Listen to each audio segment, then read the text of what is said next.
Bien voilà, bonsoir à toutes et à tous et bienvenue pour ce conseil communal du 19 avril. Avant de commencer la séance, je tiens à souhaiter un joyeux anniversaire à notre échevine Véronique Sgalari qui a l'insigne honneur de fêter son anniversaire parmi nous aujourd'hui. J'imagine qu'on va essayer de ne pas le faire trop long pour qu'elle puisse profiter un petit peu de la soirée, d'autant plus que nous n'avons pas énormément de points à l'ordre du jour ce soir. Avant d'entamer également la séance, je souhaiterais amener un point complémentaire à l'ordre du jour en urgence. Il s'agit simplement d'une petite correction matérielle sur une délibération que nous avons adoptée lors du conseil communal du mois de mars au niveau des primes à l'attention des commerces éco-chinois. Il y avait une petite erreur de numéro de code NACE. Je vous proposerai, si vous êtes d'accord, de porter ce point en fin de séance. Je ne vois personne qui lève la main. J'imagine que c'est OK pour tout le monde. Je vous remercie. Le premier point à l'ordre du jour de notre séance est donc le procès-verbal de la séance du 29 mars 2021. Est-ce qu'il y a des questions par rapport à ce point? Sébastien. Oui, nous souhaiterions commencer le conseil communal en ayant une grosse pensée pour Claude Costa, ouvrier communal. Alors, concernant le procès-verbal du conseil communal de ce 29 mars 2021, celui-ci est correct, sauf en ce qui concerne le point 26. À l'issue du point 26 relatif à la rénovation de la Grande Place des Cossines, il y a la réponse qui m'a été donnée en séance. J'ai levé ma main pour avoir droit à une réplique, comme le permet l'article 71 du règlement d'ordre intérieur du conseil communal. Celle-ci ne m'a pas été accordée, donc je n'ai pu me faire entendre vu que mon micro avait été coupé. Et donc, nous souhaiterions que soit indiqué dans le PV du conseil communal, à l'issue de la réponse sur la Grand Place, malgré que le conseiller Sébastien Deschamps a demandé la parole pour faire sa réplique à la réponse qui lui est donnée, comme le prévoit l'article 71 du ROI du conseil communal, le bourgmestre est passé directement au point complémentaire suivant. Bon, je ne vois pas pourquoi on devrait mettre cette remarque. Moi, j'ai regardé comme à chaque fois, il n'y a pas eu d'intervention. Donc, effectivement, je suis passé au point suivant. On aurait pu y revenir après. Il y a eu d'autres questions. J'imagine qu'à ce moment-là, il n'y avait pas eu de réplique. Et moi, j'ai levé ma main, malheureusement, on ne m'a pas donné la parole. Et comme il n'y a pas eu de réplique, il n'y a pas lieu que ça apparaisse dans le procès-verbal. Pour le groupe ensemble, nous voterons contre le PV vu qu'il ne relate pas les faits tels que se sont produits. D'accord, bien. Je vais passer au vote immédiatement. Par rapport à ce procès verbal, j'ai compté qu'il y avait 10 contre, c'est bien ça? Oui, Et, euh, et attends, hop, permettez juste un instant. Voilà, il y a 11 voix pour le procès-verbal. Et 9, c'est ça? Et 9 contre. Donc le procès-verbal est adopté par 11 voix contre 9. Le point 2 à l'ordre du jour, enfin les points 2 à 4, ce sont les subventions en numéraire pour les mouvements de jeunesse, à savoir l'unité des guides d'Écosine, le patro Sainte-Maria Goretti et l'unité scout d'Écosine pour 2021. Il s'agit à chaque fois d'une subvention de 2500 euros. Est-ce qu'il y a des questions? Monsieur Deschamps. oui. Donc, en ce qui concerne les guides, on peut vraiment que remercier les mouvements de jeunesse pour leur travail important auprès des jeunes, quel que soit le mouvement. Ça fait des années que ce montant de subside n'a pas été augmenté, alors que le coût de la vie augmente. Chaque année, il serait souhaitable à l'avenir d'augmenter ce subside pour les mouvements de jeunesse, et plus particulièrement pour les guides, d'autant plus que le coût des endroits de camp a tendance à fortement augmenter. Et ce n'est pas non plus avec ce subside de 2 500 euros que les guides vont pouvoir acheter un local comme cela leur a été promis. Alors, vous savez que les guides ont des problèmes de locaux. Toutes les sections n'ont pas de locaux à eux. Elles n'ont d'ailleurs pas de local pour le stockage. Pour l'instant, les guides stockent leur tente, leur matériel, leur malle dans les étables de la ferme de mes parents. C'est une situation provisoire et il serait souhaitable à l'avenir de leur trouver un local et de prévoir un montant plus important pour leur permettre d'avoir à terme un local pour l'unité guide. En ce qui concerne les patros, ben, il me revient que les patros ont fait il y a quelques années une demande d'aide pour donner un coup de main pour avoir des sanitaires dans le local le Palmier, à la rue Lavdel. Pour l'instant, pour aller aux toilettes, les enfants doivent traverser la rue Éloi Désiré Marbet et se rendre au foyer culturel de Lavdel. Ce n'est pas très sécurisant. Il serait peut-être bien de se pencher sur la question des sanitaires Est-ce qu'on peut revenir et de à leur l'objet prévoir. des Oui, oui, points, c'est les subventions, et donc parfait, j'aimerais bien que parfait. l'on cadre le débat sur les subventions. Si vous avez des questions ou des points complémentaires à apporter, je vous invite à le faire, Je- comme vous savez très bien le faire, en question à la fin de l'ordre du jour. Et donc, si vos questions ne touchent pas sur les subsides, que Ça vous peut avez toujours par ailleurs venir. voté lors de l'adoption du budget, donc je m'étonne que vous demandiez une augmentation alors que vous avez vous-même, ça ne vous arrive pas souvent, mais le groupe Ensemble a voté à l'unanimité le budget 2021 de la commune d'Écosine, avec dans lequel figuraient déjà les montants des subsides des organisations, enfin des mouvements de jeunesse. Je suis relativement étonné juste par rapport à ça. Maintenant, si vous avez des questions par rapport au montant des subsides, je vous invite à le faire. Sinon, je vais demander que l'on passe au vote. Voilà, je regrette un petit peu votre manque d'écoute. Ça représente quand même 40% Je de la n'ai pas un manque population. d'écoute, mais ça vous Vous permettra de ne savez, pas trop réfléchir aux questions que vous pourrez poser lors quand du vous prochain avez, conseil communal, vu que visiblement votre souhait d'en poser 6 à chaque fois, je vous inviterai alors à faire part de vos propositions lors du prochain conseil communal du mois d'avril. Vous savez, quand vous avez une attitude comme ça, vous avez une attitude avec les citoyens qu'on représente, les 40% des citoyens qu'on représente, et que vous êtes également censé représenter, je tiens à vous le rappeler. Mais je ne vois absolument pas la raison pour laquelle vous invoquez, comme vous le faites systématiquement d'ailleurs, votre score électoral. Nous sommes ici sur des points qui portent sur l'examen du montant d'une subvention à destination des mouvements de jeunesse avec qui nous entretenons par ailleurs de très bonnes relations et vers qui ils ne viennent pas nous demander d'augmenter leurs subsides. Et donc, le propos porte sur les finances et non pas sur toute une série de sujets connexes. Et donc, je vous Et demanderai donc, vous de bien demandez, vouloir limiter vos propos au projet de délibération à l'examen. et donc je vous demandais s'il était possible à l'avenir d'augmenter cette enveloppe, tout simplement. Merci pour votre grande écoute. Merci. Et donc, sur les points 2 à 4, j'imagine qu'on va avoir un vote à l'unanimité. Merci beaucoup. Le point 5 est relatif au budget participatif au niveau de cette subvention extraordinaire de 15 000 euros. Je t'en prie, Arnaud.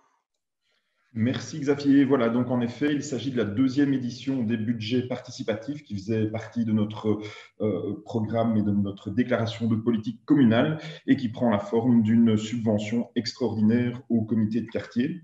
Alors sur le slide suivant, je vais juste vous rebrosser un petit peu le contexte dans lequel intervient ce projet. Donc, nous sommes dans le cadre du projet des comités de quartier, qui est un mécanisme de participation citoyenne mis en place par le collège communal pour avoir des relais au sein des quartiers et donc pouvoir, d'une part, avoir des informations qui nous sont remontées par les habitants d'un quartier sur les problématiques éventuelles, les souhaits liés à leur quartier, que nous puissions également les concerter quand il y a des projets qui concernent leur quartier, participer à des rencontres régulières avec les représentants communaux et être informé d'opportunités que le collège communal peut proposer à certains quartiers en collaboration entre les différents services, notamment le service des travaux, espaces verts et autres. On a eu par exemple la pose de sapin de Noël. Et donc, les budgets participatifs sont des budgets à destination de ces comités de quartier visant à la mise en place de petits projets pour améliorer le cadre de vie dans le quartier ou des activités de type socioculturel ou qui créent une dynamique de quartier. Alors, sur le slide suivant, je vous rappelle le processus de ces budgets participatifs. J'attire votre attention simplement sur le fait que, malheureusement, nous sommes depuis 2 éditions, mais évidemment en période Covid, et que donc ce processus est un petit peu adapté par rapport à ce que nous aurions souhaité pouvoir voir se dérouler. Mais donc, en fait, on fonctionne sur base d'un appel à projet à l'attention des comités de quartier.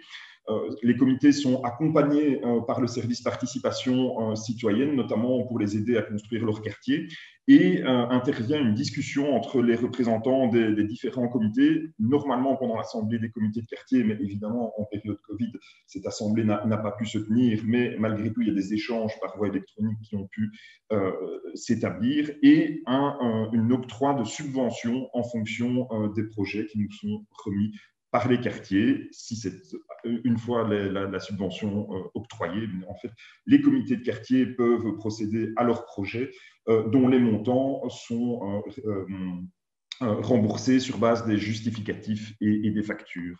Alors, sur le slide suivant, juste un bref rappel des projets qui ont pu être réalisés dans le cadre de la première édition, donc dans l'édition 2020 de ces budgets participatifs. Nous avions eu, pour le comité du centre historique, la création d'une petite aire de jeu dans le parc de la Bassée, à la demande des habitants. Pour le comité L'État Vertès, un projet de fleurissement du quartier. Donc, les habitants ont, avec le soutien du service espace vert et des services communaux notamment, fleuri le quartier et installé différents aménagements nature, donc des nichoirs notamment.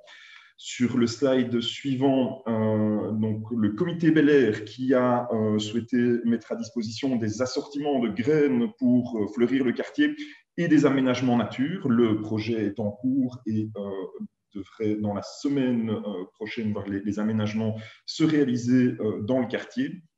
Et pour le comité du Square Restomont, l'aménagement d'un potager collectif qui est très visible, hein, beaucoup d'usagers, d'automobilistes passent à côté, donc avec la valorisation d'un espace par les habitants, notamment pour un petit potager et un espace à destination des enfants du quartier. Voilà pour les projets 2020, et donc nous arrivons à cette édition 2021.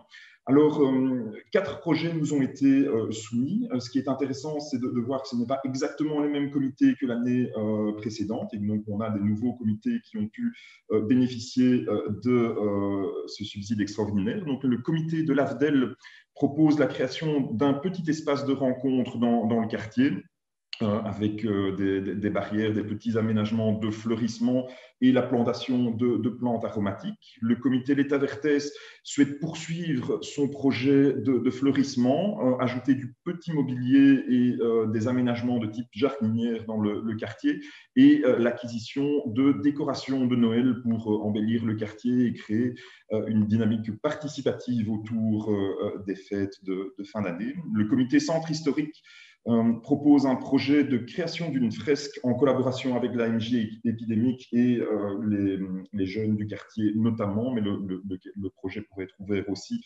au-delà du quartier, avec un parcours historique dans le quartier pour valoriser les éléments de patrimoine qui sont présents en nombre dans le périmètre de la Bassée, et la mise en valeur par de la végétalisation et autres. Et alors le comité du Square de Restomont, qui propose l'équipement d'un poulailler de quartier, la mise en place de décorations de Noël et des activités familiales autour du potager collectif. Et donc, l'objet de ce point est donc de valider les subsides tels que proposés de manière extraordinaire. Merci Arnaud. Sébastien.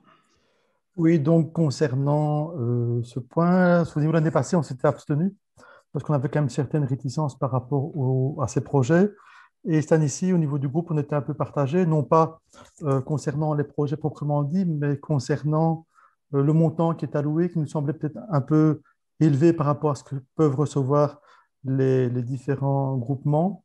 Mais bon, cette fois-ci, on votera pour, étant donné qu'il y a quand même des projets intéressants qui ont été mis sur pied, et je pense que ça mérite vraiment d'être soutenu. On voit qu'il y a quand même un certain dynamisme au niveau des comités de quartier qu'on souhaite vraiment encourager. Merci Pierre. Oui, donc en effet, il y a pas mal de beaux projets. Donc on remercie aussi tous les gens, tous les habitants qui se bougent pour leur quartier. Je vois que dans les projets, il y a pas mal de choses pour des décorations de Noël. Alors, bien souvent, au conseil communal, depuis quelques années, j'interviens pour qu'on mette des décorations de Noël au niveau de la place Cousin. Et ici, dernièrement, un de mes amis qui est riverain a interpellé le, les chemins des travaux, justement pour ça, pour savoir où ça en était, des décorations de Noël pour la place Cousin, et on lui a répondu que ça devait passer par un comité de quartier. Alors c'est très bien les comités de quartier, mais je ne pense pas que le comité de quartier doit aussi se substituer au travail de la commune. Donc par exemple, la place de Marche est super bien illuminée, il y a plein de décorations de Noël, il n'y a pas de comité de quartier, sauf si je me trompe, sur la place de Marche. Donc voilà, je pense que les comités de quartier, c'est très très bien, ça ne doit pas non plus toujours se substituer au travail de la commune. Merci. Merci Arnaud.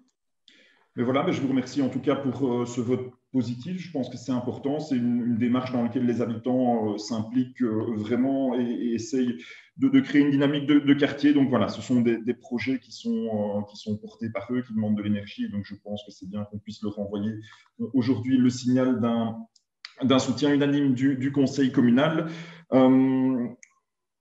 Voilà, par rapport à ce point, donc simplement de dire que par rapport aux décorations de Noël, ici on n'est quand même pas tout à fait dans la même chose, hein. On est vraiment plus dans des dynamiques participatives où c'est les habitants qui créent des activités qui doivent permettre une certaine cohésion autour d'un projet de quartier. Donc par exemple, de décorer tous ensemble un sapin de Noël. Donc ça va au-delà en fait de juste décorer. C'est une activité, on va dire, participative qui est mise en place. Juste pour conclure ce point, je veux remercier le service participation citoyenne et en la personne de Anne Wallem qui mène ce projet, parce qu'elle évolue vraiment dans des conditions qui ne sont pas faciles, vu que, vous le savez, on est dans des conditions très particulières, qu'on ne peut pas se réunir, et que malgré ça, on constate un beau dynamisme des quartiers. Et donc, voilà, un grand merci à elle. Et j'attire l'attention également des personnes qui nous suivent peut-être ce soir au niveau du conseil communal. S'ils souhaitent être accompagnés pour créer un comité dans leur quartier, donc c'est tout à fait possible. Ils peuvent prendre contact avec le service participation citoyenne, et donc on peut les accompagner.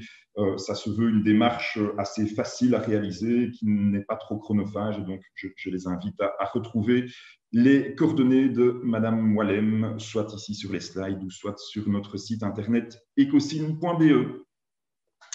Merci Arnaud. Est-ce qu'il y a d'autres interventions sur ce point? Non. J'ai noté un vote à l'unanimité. Bien, merci beaucoup. Le point suivant est une convention relative aux hydrants reliés au réseau de distribution de la Société wallonne de distribution des eaux. Je t'en prie, Philippe.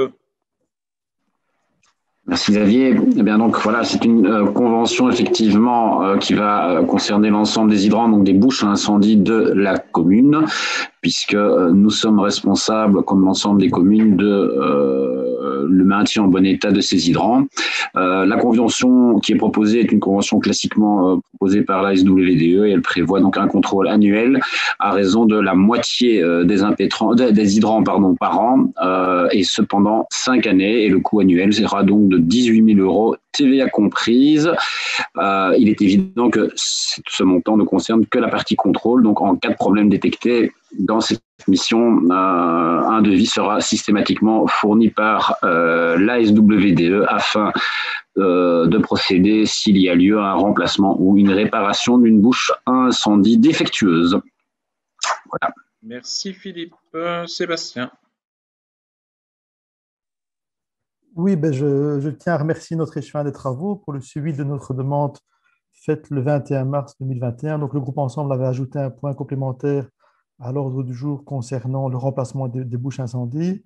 On était intervenu en séance pour savoir si toutes les bouches étaient opérationnelles. C'est très important. En cas d'incendie, chaque minute et chaque seconde compte. Il n'y a rien de pire que de voir une maison brûler et de voir que les pompiers courent d'une bouche à l'autre. Et je tiens vraiment à remercier notre échevin des travaux. Je crois que c'est vraiment une bonne solution de faire cette telle convention. Et je voulais savoir par rapport au... Donc, on va faire plus ou moins la moitié des bouches d'incendie qui vont être contrôlées. Est-ce que c'est sur base de la vétusté apparente ou est-ce que c'est sur base géographique qu'on va définir la moitié de ces bouches d'incendie à inspecter? Philippe. Nous aurons un contact avec la SWDE maintenant que, j'imagine, le conseil communal acceptera cette convention, et nous demandons évidemment qu'il y ait un coup d'œil attentif sur la première année aux éléments qui, en apparence, sont les plus endommagés. Ok, en tout cas, un grand merci pour le suivi. Merci. J'imagine que ce sera un vote à l'unanimité. Je vous remercie. Le point 7 est un marché public pour désigner, enfin en tout cas pour approuver les modes de conditions de passation pour un auteur de projet coordinateur sécurité pour le remplacement des châssis et des portes de l'école Odena-Bouton. Je t'en prie, Philippe.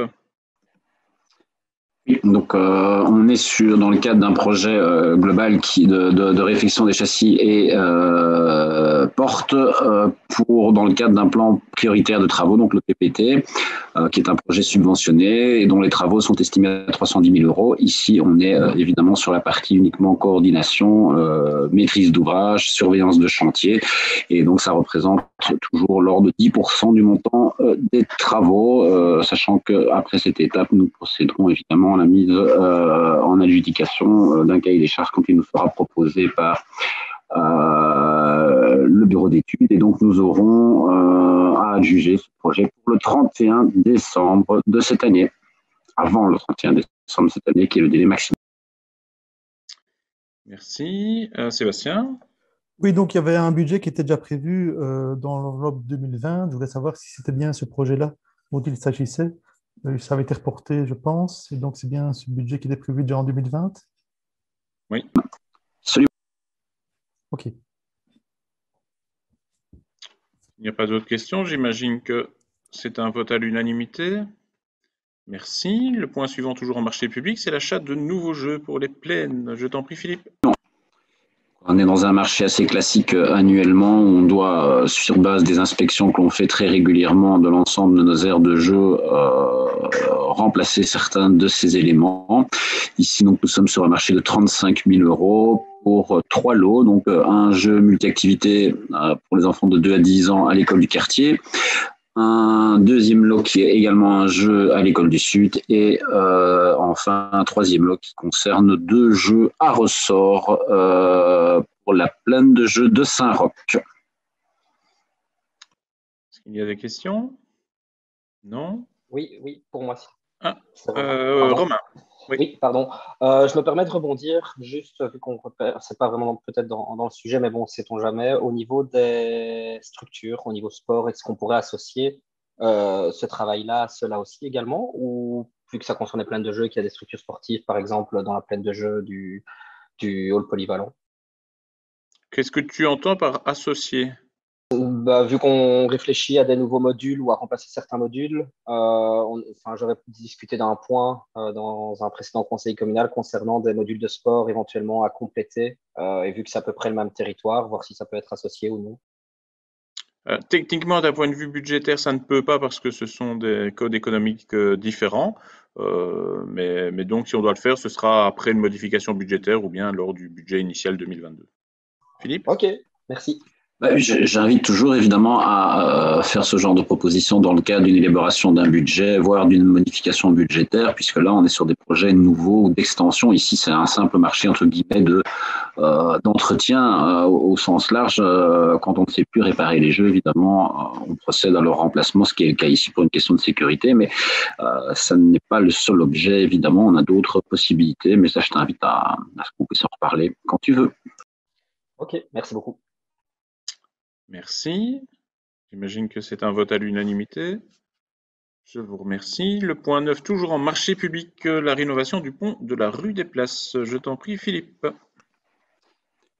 Voilà, nous continuons donc le travail de réfection de nos ponts, puisque c'est un domaine qui a été largement oublié pendant de très très nombreuses années, et au vu des précédents d'événements qui ont été largement relayés dans la presse, toute proportion gardée, évidemment, nos ponts ne sont pas de l'amplitude de ce qu'on aura pu connaître en Italie ou ailleurs. Néanmoins, je pense qu'il est très important de participer à cette réfection du pont.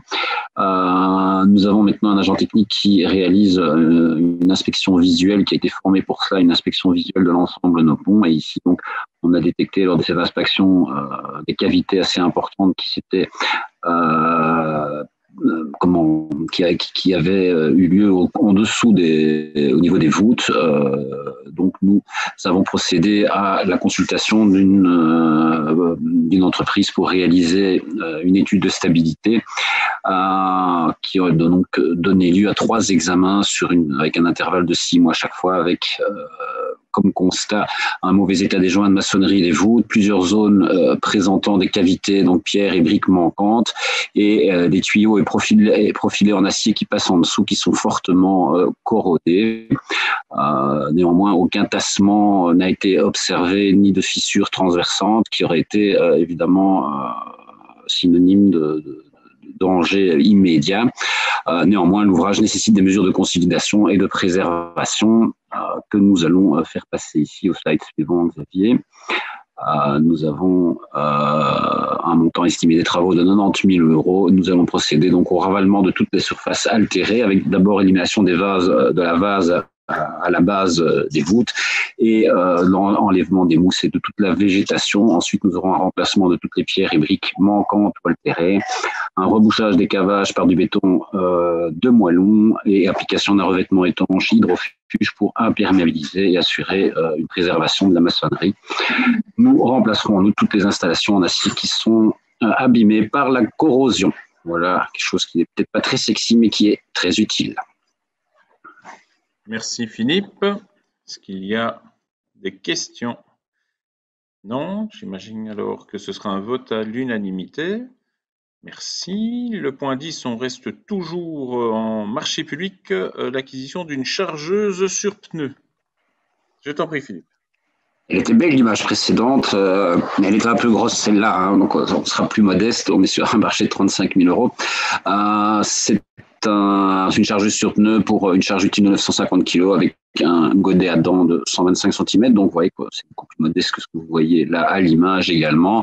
C'est destiné évidemment à tout ce qui est le travail de la terre et manutention de charges lourdes, et cet équipement est un équipement supplémentaire qui va venir pour renforcer l'équipe cimetière, qui doit bien trop souvent partager du matériel avec d'autres services qui, eux, les utilisent régulièrement, et ce n'est pas sans se poser problème. Je parle notamment des enterrements et autres. Donc, ça fait partie d'une première phase de renforcement dans le cadre d'un plan cimetière. Merci. Est-ce qu'il y a des questions? Non, j'imagine que je peux avoir votre vote à l'unanimité alors. Merci beaucoup. Nous quittons les travaux pour la mobilité avec les points 11 et 12 au niveau de la police de la circulation routière, des emplacements PMR à la rue de la Paix numéro 1 et à la rue Saint-Roch 53. J'en prie Philippe. C'est classique, lorsqu'une demande est examinée et approuvée, les conditions sont réunies, nous procédons à une localisation d'un endroit adéquat, le plus proche possible des habitations. C'est le cas ici, donc ça sera un emplacement de 6 mètres de longueur avec le panneau adéquat. Merci Philippe. Est-ce qu'il y a des questions? Non, j'imagine que c'est un vote à l'unanimité pour les 2 points. Merci beaucoup.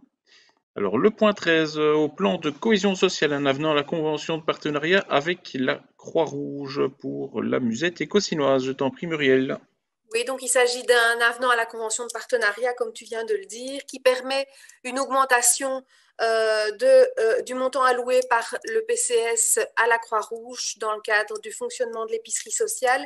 Cette augmentation doit permettre une adaptation au coût de la vie et permet également d'anticiper une éventuelle hausse qui pourrait être liée à la crise que nous traversons actuellement. Donc, Merci Muriel. Est-ce qu'il y a des questions? Sébastien. Oui, j'étais déjà intervenu par le passé concernant les chèques ou les cartes d'accès qui étaient donnés aux allocataires sociaux pour se rendre notamment au magasin lorsque l'épicerie sociale était fermée. Je voudrais savoir si, à la terme, vous envisagez de changer la forme de manière à ce que ce soit rendu plus discret pour les allocataires sociaux. C'est peut-être pas agréable pour eux devenir ainsi. Je l'ai déjà dit, c'est à la réflexion. Maintenant, je pense qu'il y a déjà eu des adaptations faites. Il a fallu également faire avec, malheureusement, les circonstances dues à la crise. Et donc, on est heureux d'annoncer une réouverture de l'épicerie sociale pour le mois prochain. Et donc, on espère que ces désagréments n'auront plus lieu à l'avenir pour les bénéficiaires, effectivement, mais nous y sommes attentifs. Oui, vous comprenez bien que c'est un peu gênant parfois quand vous êtes à la caisse d'un magasin et vous avez des clients derrière vous, de devoir ainsi sortir vos chèques. C'est pas très discret, quoi. Voilà. Merci en tout cas pour le suivi. De rien. Merci. Sur l'avenant, j'imagine qu'il n'y a pas de souci. Bien, merci beaucoup. Alors, nous avons reçu une interpellation citoyenne de Monsieur Jacques Pochard en date du 9 novembre. Alors, vous savez, c'est pas toujours simple au niveau des interpellations citoyennes. L'interpellation citoyenne que nous avons reçue nous semblait relativement floue, en tout cas en date du 9 novembre. Nous avons demandé à pouvoir compléter l'interpellation pour avoir plus d'éléments, ce qui a été fait par le demandeur en date du 20 janvier 2021. Et là, il y a eu un contact avec le demandeur parce que le sujet ne paraissait pas, en tout cas, être de portée générale et donc de prendre contact avec les échevins du tourisme et de la mobilité pour planifier un entretien, ce qui ne s'est pas fait. Dès lors, nous avons entendu la personne en collège communal le 9 mars 2021 pour déterminer si l'interpellation citoyenne était de nature à être portée devant le conseil communal et donc de portée générale. Et nous avons dû conclure que la demande ne portait que sur un tronçon de voirie tout à fait limité, d'une petite cinquantaine de mètres, et que l'interpellation visait à placer un marquage au sol.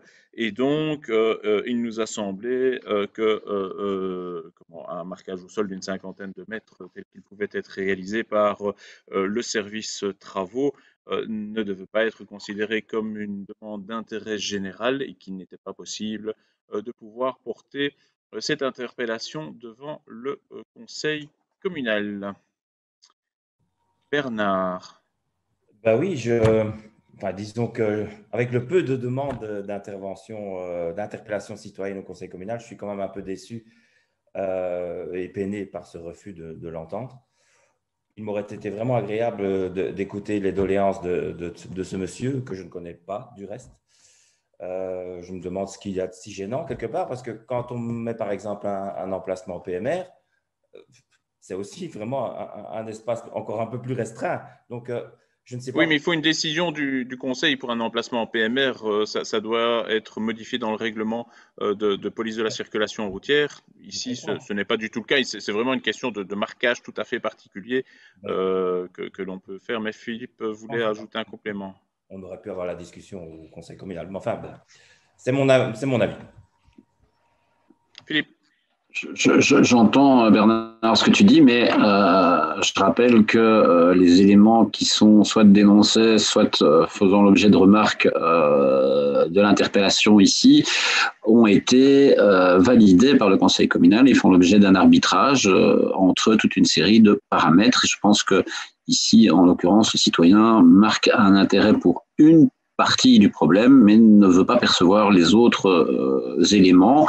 Et je rappelle que ces éléments avaient été pris à l'unanimité du conseil communal. Donc voilà, le débat a eu lieu, l'expression a eu lieu, puisqu'il a été, comme Xavier l'a bien dit, reçu par le collège communal. Je lui ai proposé à plusieurs reprises de venir rencontrer le conseiller en mobilité pour aborder vraiment le fond technique des dossiers, puis qu'il puisse entendre quelque chose d'autre que simplement une parole, je dirais, politique. Mais je lui ai proposé de venir aussi en commission, de proposer ces points en commission mobilité, ce qui n'a pas été accepté. Je pense qu'on s'attache plus à une procédure qu'à vouloir, je dirais, trouver une solution sur le fond, qui concerne évidemment des choses qui peuvent être intéressantes, mais voilà, je pense que je déplore un peu ça, pas le fait qu'il ne soit pas entendu ici, mais le fait que il n'est pas voulu participer à la solution.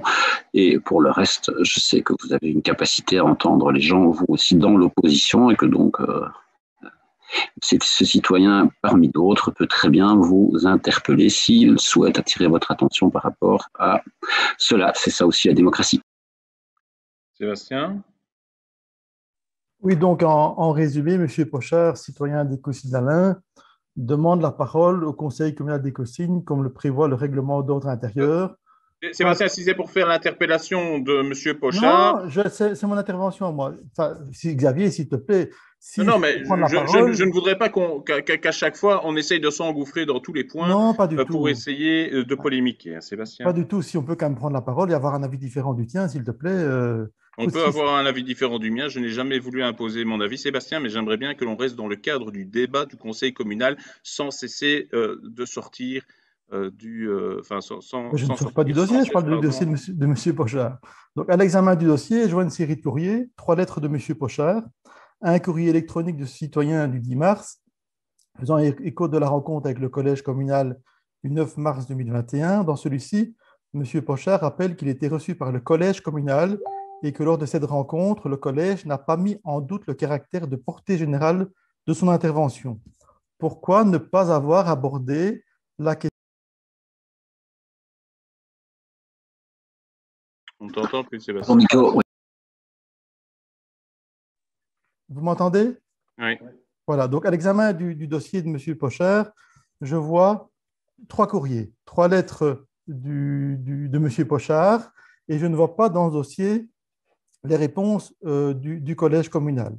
Et dans les lettres de M. Pochard, il est précisé qu'il était reçu au collège communal et que lors de cette rencontre, le collège n'a pas mis en doute le caractère de portée générale de son intervention. Pourquoi ne pas avoir abordé la question de M. Pochard au collège communal alors qu'il était sur place? C'est écrit dans son courrier qui se trouve dans les annexes. Alors, comment se fait-il également que le conseil communal ne soit informé que 5 mois plus tard de la première demande de questions citoyennes de cet habitant? Il aurait qu'à mettre de bon ton de nous tenir au courant, à nos yeux, lors du conseil communal suivant, et non 5 mois plus tard. Dans le dossier transmis aux membres du conseil communal, en résumé, je ne vois aucune réponse du collège communal.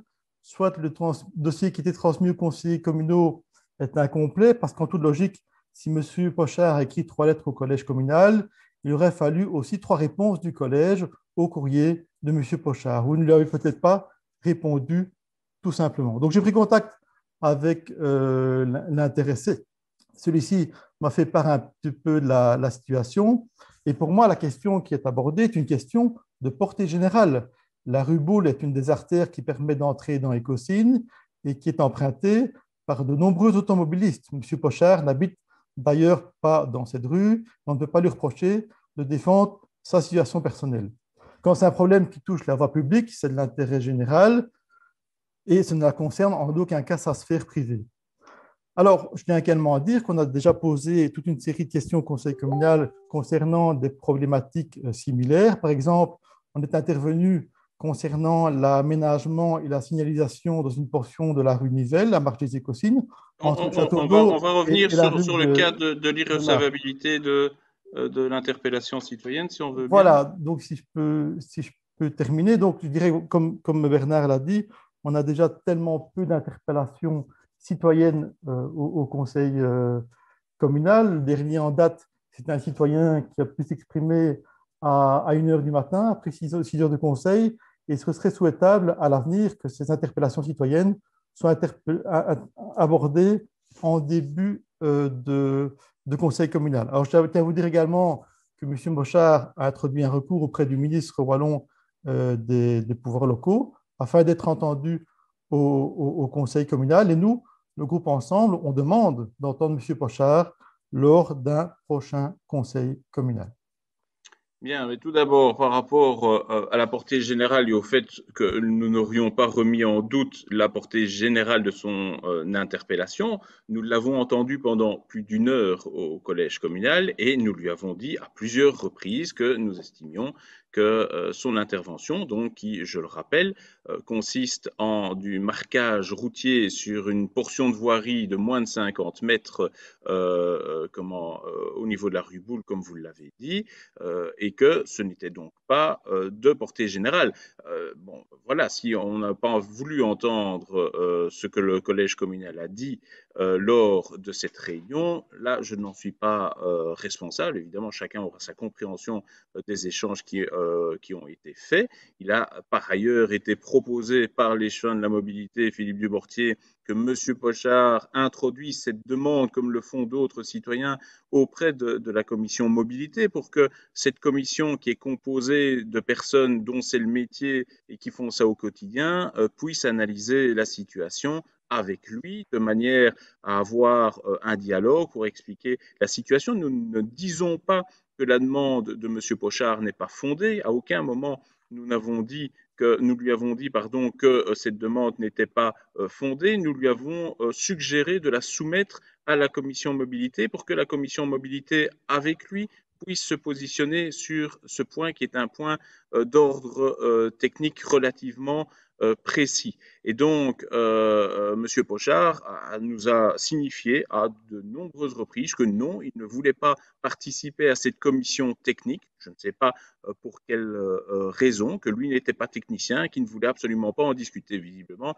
la seule préoccupation de M. Pochard n'était pas de trouver une solution pour le problème qu'il nous soumettait, et qui est peut-être un problème réel, mais c'était de venir devant le conseil communal, ce qui semblait relativement problématique. Vous imaginez bien que si on arrive sur chaque tronçon de voirie, ça va devenir ingérable au niveau du conseil communal, surtout pour des questions, je le répète encore, d'ordre tout à fait technique, et qui auraient pu être résolues depuis longtemps, parce que si effectivement, depuis le mois de novembre, la réponse avait été ben oui, on va en discuter en commission technique, plutôt que de vouloir à tout prix porter ce point devant le conseil communal, eh bien, très certainement que des pistes de solutions auraient pu être étudiées. Je vous l'ai dit dans mon exposé introduisant le point, la raison pour laquelle le point n'arrive qu'aujourd'hui et pas directement au conseil suivant, c'est que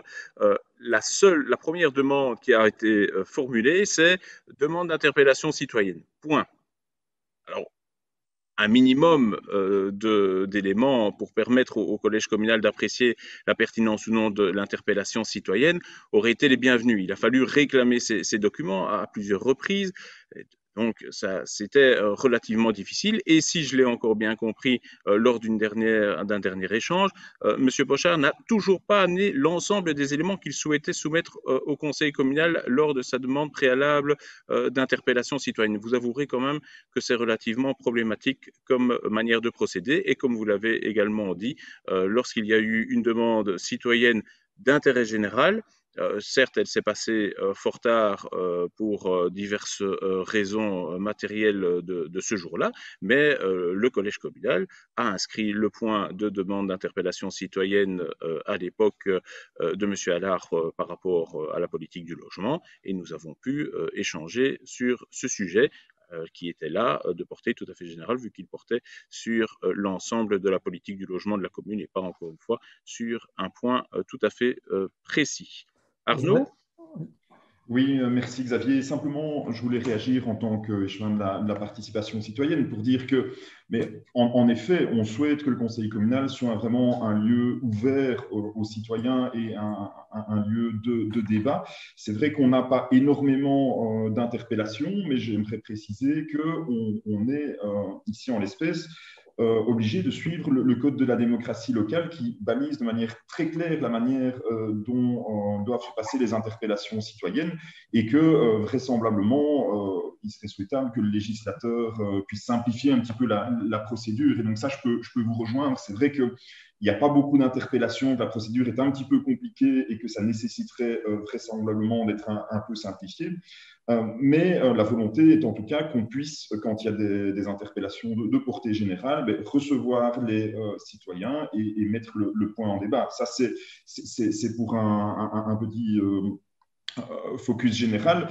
Maintenant, quand il y a et ça je pense que tant le bourgmestre que Philippe Dumortier ont pu le préciser, quand il y a des points précis qui sont de l'ordre technique, c'est aussi notre rôle de maintenir la qualité du débat et d'orienter les citoyens aux endroits où leur problème peut effectivement trouver une solution. Il ne faut pas confondre un débat politique qui a là toute sa place en conseil communal où des orientations générales peuvent être prises avec un débat technique sur l'opportunité d'un marquage à un endroit précis qui là est plus du ressort du technicien, de nos conseillers en mobilité qui peuvent expliquer aux citoyens pourquoi à un moment l'administration communale fait le choix d'effectuer tel aménagement ou pas. Donc voilà, moi je voulais simplement souligner ce souhait que le conseil communal soit un lieu de débat, mais que en effet, il ne faut pas confondre les instances et vraisemblablement, une amélioration du code de la démocratie locale permettrait qu'on ait plus d'interpellations, mais ça, c'est un autre débat. Sébastien? Ben oui, je pense que c'est le droit de M. Pocher de venir s'exprimer au conseil communal. Je crois qu'on connaît le franc-parler de ce citoyen qui n'a pas sa langue dans sa poche. Et en conclusion, j'ai un peu l'impression qu'on a fait tout pour que ces citoyens ne viennent pas exprimer son point de vue au conseil communal. On a essayé de le faire venir au collège communal en espérant qu'il vienne vider son sac et qu'il n'aille pas plus loin. Et je dois également vous dire qu'il avait préparé un PowerPoint pour venir exposer son point de vue au conseil communal et malheureusement, il n'est pas entendu. Mais c'est un procès d'intention, Sébastien. Comme vient de le dire Arnaud, loin de nous l'idée de ne pas vouloir entendre des citoyens, mais comme tu viens de le dire aussi, et comme j'avais pu le supposer précédemment, il y a des éléments qui n'ont pas été portés à notre connaissance par le citoyen. Lorsque l'on dépose une interpellation, alors oui, c'est lourd, mais tout le dossier doit suivre pour qu'on puisse le transmettre aux membres du conseil communal. Force est de constater qu'ici, ce n'était pas le cas. On peut dès lors se demander pourquoi M. Pochard ne voulait pas transmettre l'ensemble des éléments qui devaient être soumis au conseil communal lors de sa demande d'interpellation. On peut se poser des questions à tout niveau sur la manière dont les choses se sont passées, avec les éléments qui ont été amenés au collège communal. Le collège communal n'a pas pu tirer d'autres conclusions que de dire que le point n'était pas de portée générale. Et nous le regrettons parce que nous sommes tout à fait demandeurs de pouvoir avoir un débat, des dialogues, et rien de plus enrichissant. On l'a vu aujourd'hui encore avec les subventions pour les comités de quartier, que cette richesse de débat que nous pouvons avoir avec les citoyens qui peuvent apporter énormément pour l'avancement de projets au niveau de notre commune et l'amélioration de la situation. Philippe? J'insiste vraiment, effectivement, il n'y a pas de volonté de cacher quoi que ce soit ou d'empêcher un quelconque débat. Et ici, publiquement, je réinvite cordialement M. Pochard à venir rencontrer l'agent technique. Si quelqu'un de l'opposition désire être présent, c'est aussi une façon de collaborer. Je suis tout à fait ouvert. Vous verrez que certains des problèmes qui seront abordés ont déjà été débattus dans le conseil communal précédemment, ce que nous avons expliqué et réexpliqué à M. Pochard, et que ce compromis que nous avons trouvé en mobilité, vous le savez combien la mobilité est un problème de compromis entre différents types d'usagers et qui répond à différents objectifs. Il ne suffit pas de venir avec un seul argument pour un problème spécifique et remettre en cause toute la sécurité des riverains et autres qui est en l'occurrence ici concernée, avec des riverains qui n'ont pas un trottoir devant chez eux et qui sont susceptibles de rencontrer des voitures immédiatement. Et c'était ça l'objet notamment d'un des points, c'est de placer un pot avec un striage évidemment de protection comme le code de la route le prévoit, afin d'éviter que des voitures viennent percuter une façade, comme ça a déjà été le cas dans le passé. Voilà, et ça ne peut pas être entendu. Mais moi, ce débat, il a eu lieu, on lui a dit, on lui a redit. Donc moi, je suis tout prêt à réexpliquer à toi, Sébastien, que ce soit Bernard. Je sais bien que Pierre a souvent aussi beaucoup d'intérêt pour les matières travaux et mobilité. Donc moi, je peux réexpliquer cela. Il n'y a aucun problème par rapport à ça. Il n'y a pas de volonté de cacher quoi que ce soit. La porte reste grande ouverte. Si M. Pochard a d'autres éléments à avancer, nous pouvons nous rencontrer et je peux vous convier bien volontiers. Voilà. Sébastien? Et donc, si la porte est grande ouverte, vous êtes d'accord d'inviter M. Pochard au prochain conseil communal? Mais non, ce n'est pas l'objet de pouvoir l'inviter au conseil communal. On propose de trouver des solutions. Est-ce que la solution est de venir devant le conseil communal? Je ne pense pas. Je pense que la solution, c'est de trouver des éléments techniques qui vont pouvoir solutionner le problème qu'il amène. Véronique. Oui, donc je voulais vraiment dire qu'on a écouté M. Pochard. Il a posé les questions dans tous les sens. On lui a posé l'offre d'aller voir la commission de mobilité dans tous les sens. Il a toujours refusé clairement qu'il ne participerait pas à la commission de mobilité. Alors, soit on est citoyen et on veut vraiment s'investir pour son village et porter la parole d'autres citoyens. Quand on a une proposition de venir à une commission de mobilité avec des spécialistes, pouvoir mettre sur papier ce qu'on a envie d'entendre, ce qu'on n'a pas envie d'entendre aussi, parce que tout n'est pas aussi clair pour un citoyen que ce qu'il y a quelquefois sur papier et ce que les spécialistes peuvent dire. Et donc, quand on refuse de vouloir participer à ces commissions-là, fatalement, on est un peu frustré de ne pas avoir été entendu comme on le voulait. Et franchement, on l'a écouté bien plus de temps qu'il n'était prévu, parce qu'on voulait vraiment que ce soit bien clair pour lui qu'il pouvait participer à la commission de mobilité, qu'il aurait des informations, qu'il pourrait s'exprimer. Il ne veut pas y aller. Et donc, moi, je trouve que c'est comme un exemple d'un élève qui est en échec. On lui propose la remédiation. Il ne veut pas la remédiation, mais il accuse qu'on ne fasse rien pour lui. Mais non, à un moment, il faut prendre ses dispositions. La commission de mobilité, lui, est ouverte. Il peut s'appliquer. Pierre? Moi, je pense qu'il faut avancer. J'entends bien l'invitation de Philippe à participer à la commission mobilité. Donc, M. Pochard, je le connais un petit peu. Donc, je m'engage à prendre contact avec lui et éventuellement participer avec lui à une commission mobilité. Parce que je pense qu'il faut avancer. Son interpellation, c'est pas toujours évident pour le citoyen lambda de savoir ce qui est de vraiment d'intérêt général ou bien pour une petite rue en particulier. Donc, c'est pas évident. Donc voilà, si vous êtes d'accord, eh bien, je prends contact avec lui et on avance sur le sujet parce que c'est quelqu'un de très, très impliqué. Par exemple, c'est lui qui avait fait tout un livre photo sur les cimetières à Écosine.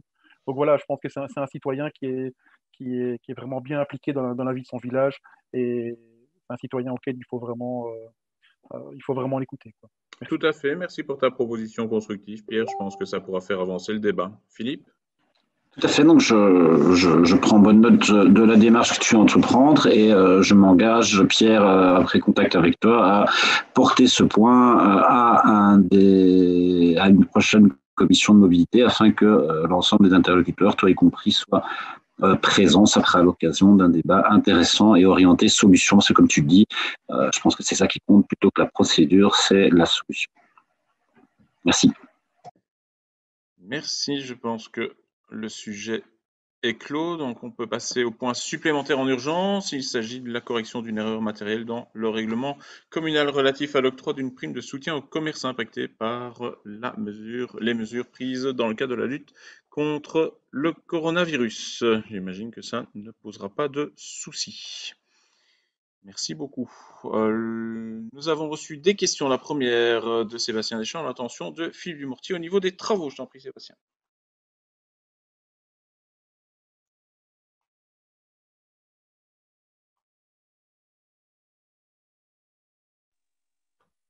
Excusez-moi, mais il faut se retrouver dans toutes les feuilles. Voilà, donc question à Philippe Dumortier, je fais des travaux, la rue du Moulin à Écosine, qui est fermée à la circulation depuis novembre 2020. Donc, ouvrage d'air de 121 mètres de longueur et construit entièrement avec des pierres provenant de la carrière de Scoflini. Le pont des 12 Arcades représente une belle œuvre architecturale et un magnifique lieu de balade à Écosine. Il se compose de 10 arches de 7,30 m d'ouverture et de 2 autres de 10,30 m et d'une hauteur de 14,66 m.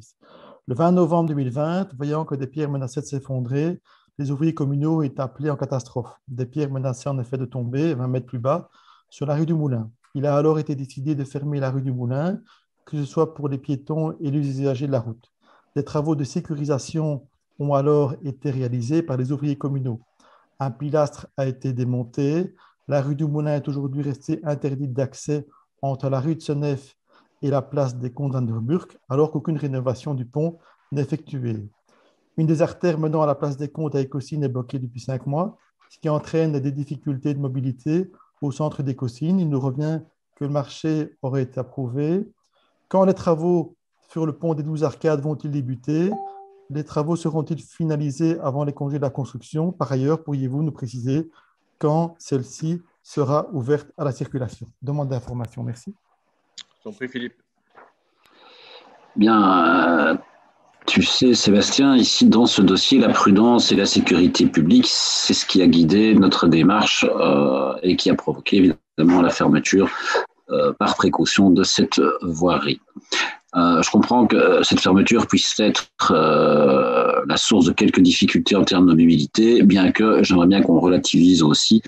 On n'est pas sur un axe de pénétration principal des Caussines, donc l'alternative à cette route n'est pas une chose très compliquée. Mais néanmoins, c'est toujours regrettable de devoir en arriver à ce genre de situation.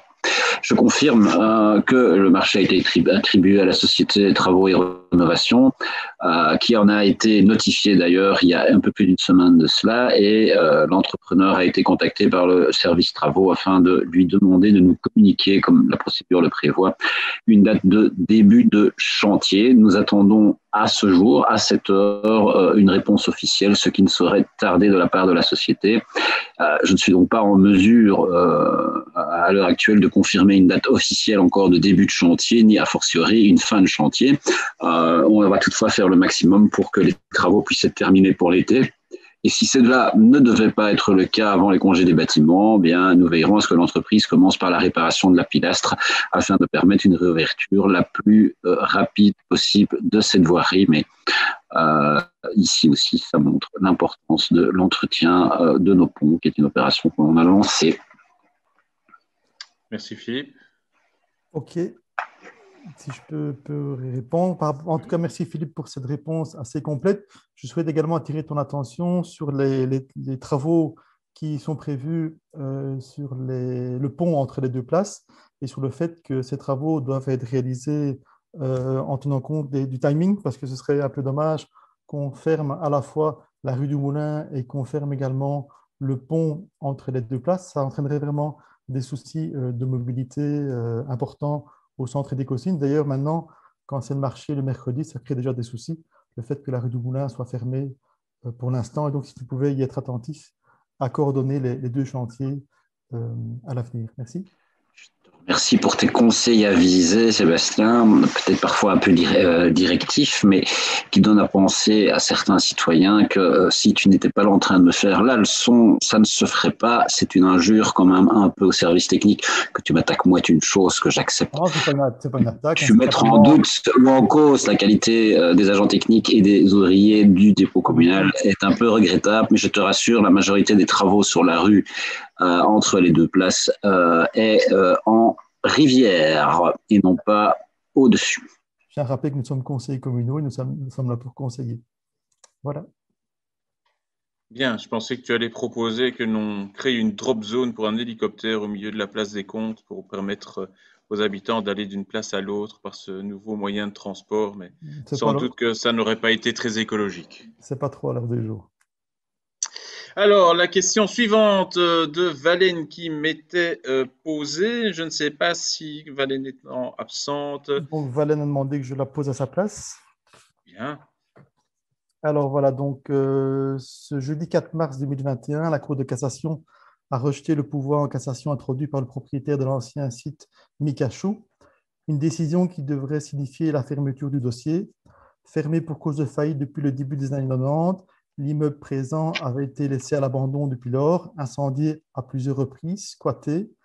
Mis à mal par la pluie, le vent, les infiltrations d'eau et les actes de vandalisme, l'endroit présentait un danger sérieux pour la population. De surcroît, sa réaffectation a longtemps été retardée à la faveur des procédures juridiques introduites par la société propriétaire du site. Nombreuses ont en effet été les démarches au fil des années pour venir à bout de ce chancre au milieu des Caussines. Une procédure judiciaire d'expropriation du site pour cause d'utilité publique s'est clôturée le 16 juin 2014. Une expertise judiciaire afin de déterminer la valeur du bien a également été réalisée. Carlo Antonio, alors ministre wallon, a donné son feu vert pour démolir le Mikachou à Caussines.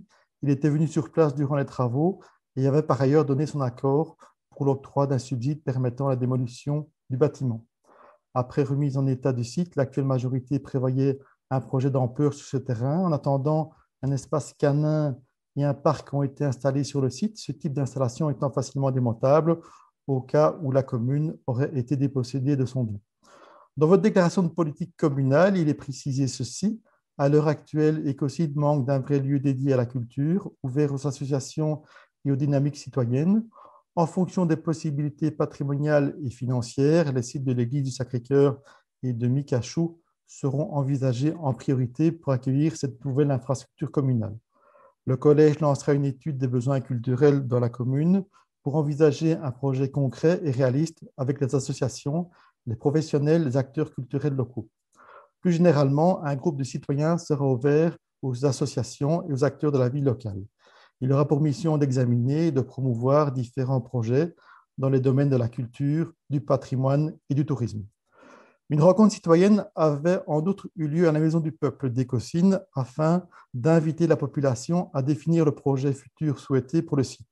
Nombreux ont été les projets envisagés, un centre culturel, un centre commercial. Compte tenu des procédures entamées par l'ancien propriétaire, il avait été décidé de mettre le dossier au frigo en attendant l'extinction de toutes les actions juridiques. Vu le rejet du pourvoi en cassation de ce 4 mars 2021, pourriez-vous nous préciser quelles sont les intentions du collège communal quant aux aménagements futurs du site Micachou? Dans la dernière heure, Valène avait joint l'article. Vous annoncez notamment effectuer les démarches en vue d'obtenir des subsides européens pour un projet sur le site. Où en sont les démarches? Donc, c'était la question de Valène que je vous demande d'excuser vu qu'elle est souffrante.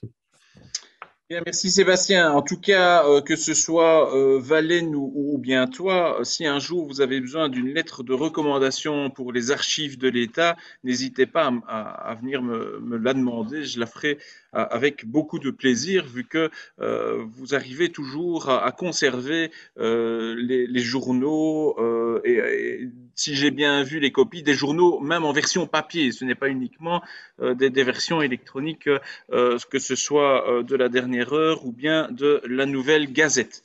Ceci étant, comme vous l'avez rappelé, notre déclaration de politique communale indique que les sites de l'église du Sacré-Cœur et de Micachou seront envisagés en priorité pour accueillir une nouvelle infrastructure communale dédiée à la culture et aux associations. Je vais aussi faire un peu d'histoire, mais un peu d'histoire contemporaine. Je ne vais pas aller, moi, au-delà de 2020. Je ne vais pas refaire l'historique du dossier ou bien ressortir des articles de presse de 2017 qui sont, ma foi, justes, mais obsolètes, vu qu'il y a quand même 4 ans qui sont passés et il y a eu de l'eau sous les ponts, un virus qui est passé par là et qui est toujours présent et aussi des fluctuations financières à tout niveau. Et donc, c'était le 25 mai 2020. Donc, il y a à peu près 1 an, jour pour jour, 11 mois pour être précis, le conseil communal a adopté la demande d'addendum au programme communal de développement rural pour le projet de réaffectation de l'ancienne église du Sacré-Cœur. Donc, je redis la petite phrase qui est dans notre déclaration de politique communale, c'est que les sites de l'église du Sacré-Cœur et de Micachou seront envisagés. Donc, l'un ou l'autre, évidemment, pour pouvoir accueillir une nouvelle infrastructure communale dédiée à la culture et aux associations. Je me permets de vous relire les objectifs de ce projet. Celui-ci consiste à réaffecter le bâtiment en un lieu de vie polyvalent et modulable à destination des habitants, des associations et des acteurs touristico-culturels. On est donc plus large que ce qui était prévu dans notre déclaration de politique communale. Il permettra la tenue d'activités socio-culturelles, associatives et touristiques de plus grande ampleur. En effet, cette fonction est clairement identifiée comme manquante au sein de la commune, la seule salle communale disponible étant inadaptée et les demandes dépassent largement l'offre. Le projet sera également conçu, donc on est toujours bien sur l'église du Sacré-Cœur, conçu comme un espace permanent de rencontre et de vivre ensemble en dehors des activités déjà organisées. De manière non exhaustive, les activités possibles envisagées sont des spectacles, des expositions, des grands événements, une halle couverte pour le développement économique local et durable, une salle pour des festivités associatives ou familiales, animations diverses, brocantes, lieux de rencontres intergénérationnelles, activités décentralisées de la maison des jeunes. Le conseil communal a par ailleurs voté une convention exécution de ce projet s'inscrivant dans le cadre de notre opération de développement rural le 30 novembre 2020. On est encore plus près, donc ce n'est pas vraiment éloigné. C'est le même jour où nous avons voté le budget initial 2021 pour votre rappel. Pour rappel, nous avons obtenu une subvention maximale de plus de 1,6 million d'euros, soit l'un des plus gros subsides jamais obtenus dans ce cadre. Nous rencontrons donc pleinement notre objectif de créer une nouvelle infrastructure communale dédiée à la culture et aux associations au niveau de la commune. Pour ce qui est du site Micachou en particulier, l'église du Sacré-Cœur répondant à l'enjeu culturel que nous nous sommes fixés, celui-ci ne sera pas l'objet de modifications à court terme. En effet, sans revenir sur les incidences financières liées à la crise sanitaire, le collège communal va se concentrer sur les projets en cours de développement et présents dans la déclaration de politique communale avant de se lancer dans de nouvelles prospections incertaines. Le site accueille aujourd'hui un parc en développement et un parc canin, vous l'avez dit, qui ravit les propriétaires de nos amis à quatre pattes.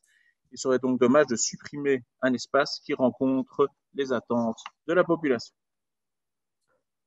Simplement, petite réflexion, merci pour votre réponse. J'ai un petit peu l'impression, dans ce dossier-là comme dans d'autres, avant les élections, on a fait toute une série d'annonces, on allait faire ci, on allait faire ça, on allait faire un nouveau découpement communal, etc. Et un par un, j'ai un petit peu l'impression que tous ces dossiers tombent les uns après les autres, qu'ils étaient annoncés avant les élections. On disait, waouh, il y a un tas de projets, la rénovation des places, etc. Et un par un, je vois que tous ces projets tombent pour une raison X ou Y. Enfin voilà, j'en prends note. Simplement, j'ai un petit peu l'impression qu'on a fait beaucoup d'effets d'annonce qui ne sont pas suivis d'effets. On n'a pas fait beaucoup d'effets d'annonce qui ne sont pas suivis d'effets. Voyez vous-même, je viens de le dire, l'église du Sacré-Cœur, annoncée dans les programmes électoraux, annoncée dans la déclaration de politique générale, et qui est aujourd'hui subsidiée, je rappelle, à une hauteur de 1,6 million d'euros.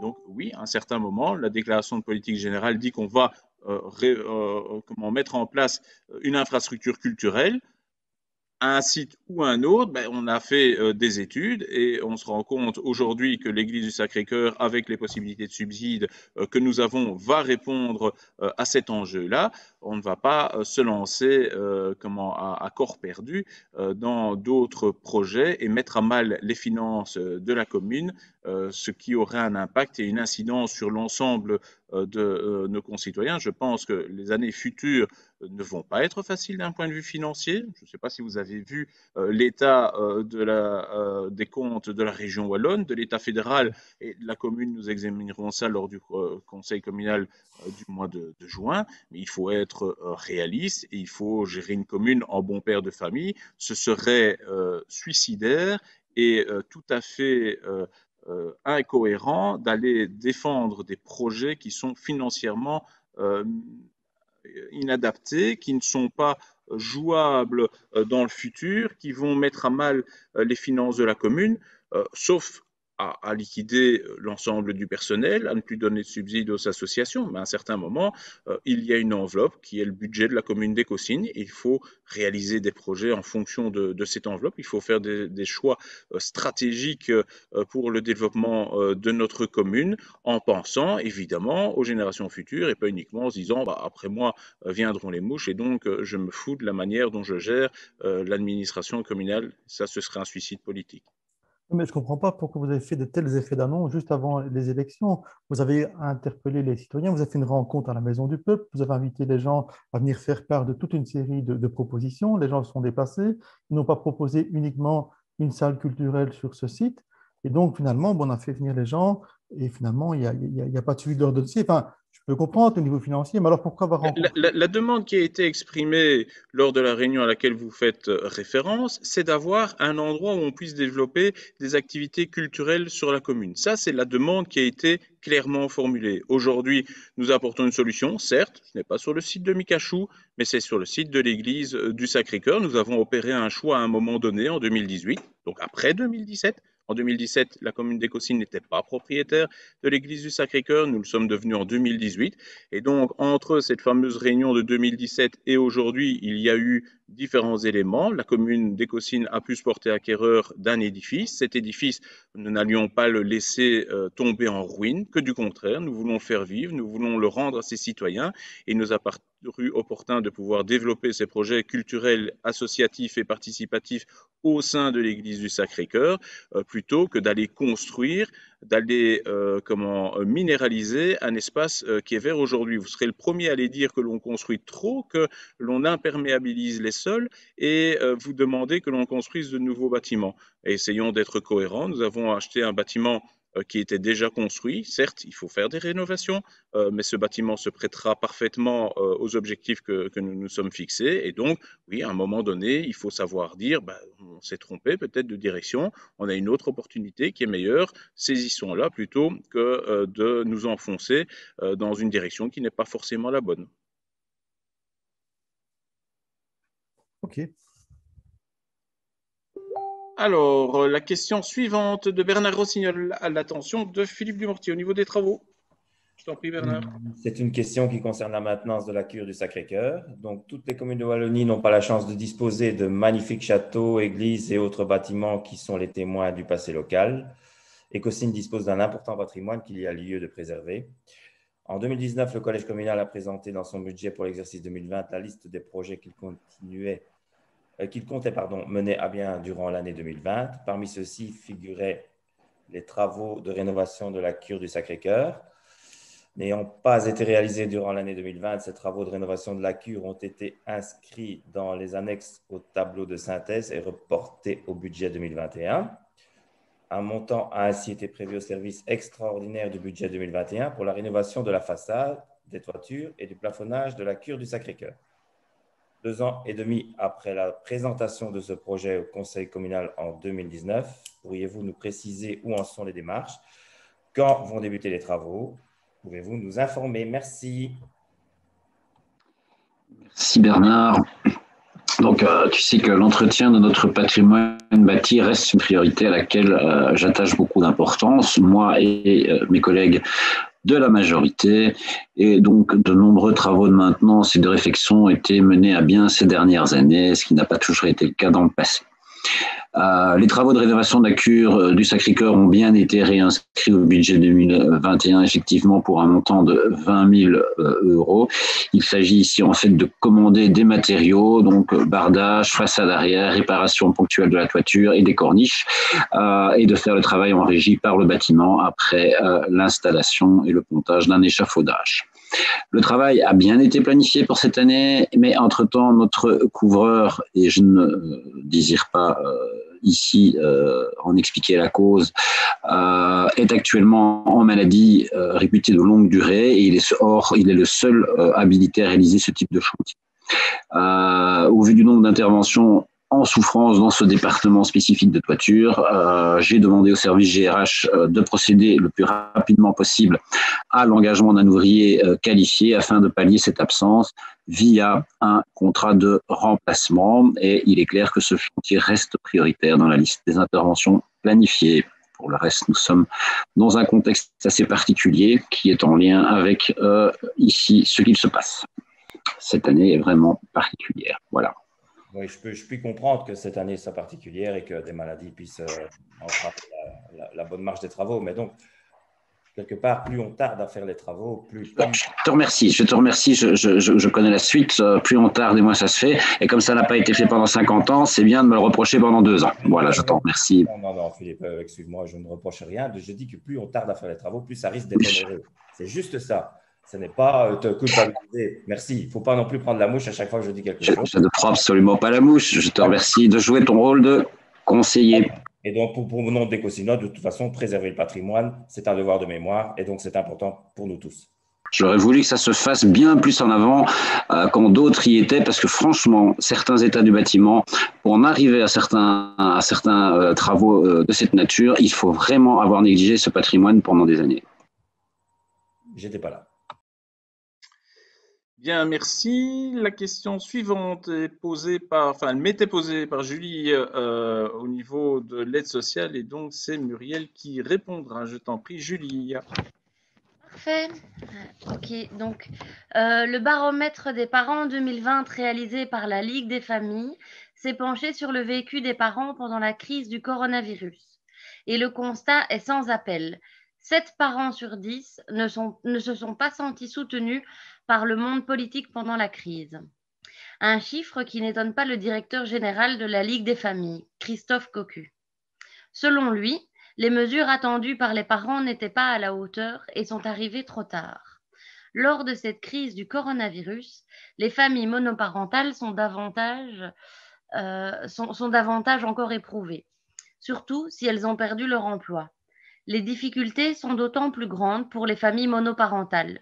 Le fonctionnement des bulles sociales, revu à de nombreuses reprises, a notamment posé problème aux familles recomposées, où les calculs ont bien souvent viré au casse-tête. Les difficultés relatives à la garde des enfants, etc. En cas de maladie grave d'un parent, les difficultés financières sont au rendez-vous. Une famille peut facilement tomber dans la précarité à cause d'un accident de la vie. Pourriez-vous nous préciser le nombre de familles monoparentales à Écosine? Combien de celles-ci ont un emploi? Que comptez-vous faire pour améliorer la situation de ces familles monoparentales? Et quelles sont les actions que vous envisagez de mettre en place au vu de la crise économique liée à la crise sanitaire, pour ne pas fragiliser davantage cette catégorie de population et éviter que cette frange de la population ne bascule dans la précarité? Demande d'information. Merci Julie. Muriel? Muriel, ton micro n'est pas allumé. Voilà, comme ça vous m'entendez, c'est mieux. Voilà, mais donc pour répondre à la question, je tiens d'abord à préciser que la commune et le CPS sont bien conscients de l'augmentation du nombre de familles monoparentales à Écosine comme ailleurs et du fait que celles-ci présentent un plus haut risque de précarité.